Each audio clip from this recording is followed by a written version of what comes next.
ഒരു കളിവെട്ടം പോലെയാണ് എനിക്കൊരു സ്ഥിര വരുമാനമുള്ള ഒരു ജോലി നൽകി അനുഗ്രഹിക്കണമെന്ന് ഞാൻ മാതാവിനോട് നിയോഗം വെച്ചത്. ഞാൻ പിന്നെ അത് മറന്നു പോവുകയും ചെയ്തു. ഈ കഴിഞ്ഞ നവംബറിൽ എനിക്കൊരു എംപ്ലോയ്മെൻറ്റ് വഴി ഒരു ഇൻ്റർവ്യൂ കാർഡ് വരികയും ഞാനത് ഇവിടെ കൊണ്ടുവന്ന് അച്ഛനോട് കാണിച്ച് യേശുവിനോടും മാതാവിനോടും കാണിച്ച് അനുഗ്രഹം വാങ്ങിക്കുകയും സൈത്ത് വാങ്ങി പൂശി പ്രാർത്ഥിക്കുകയും ചെയ്തു. അതിൻ്റെ ഫലമായി എനിക്കിപ്പോൾ ലിസ്റ്റ് വന്നപ്പോൾ 6ാമത്തെ നമ്പറിലായി വരികയും ഇൻ്റർവ്യൂ കാർഡ് വരികയും ചെയ്തു. അത് പോയി പരിശോധിച്ചപ്പോൾ എനിക്ക് ജോയിൻ ലെറ്റർ അയക്കുകയും നാളെ ജോയിൻ ചെയ്യുകയാണ്.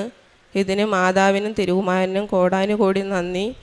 എൻ്റെ ഭർത്താവിൻ്റെ പേരിലുള്ള വസ്തു അത് കരം തീർത്ത് കിട്ടാതെ കിടക്കുകയായിരുന്നു. 9 വർഷമായി എൻ്റെ ഭർത്താവ് മരണപ്പെട്ടിട്ട്.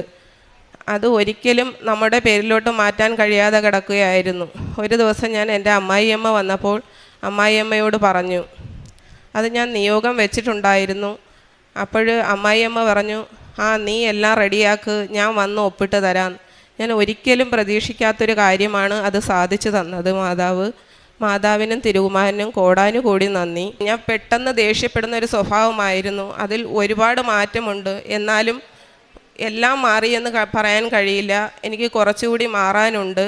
മരണം വരെയും എനിക്ക് എൻ്റെ ഈ ഉടമ്പടിയിൽ കൂടെ തന്നെ മുന്നോട്ട് പോകണമെന്ന് തന്നെയാണ് ഞാൻ ആഗ്രഹിക്കുന്നത്.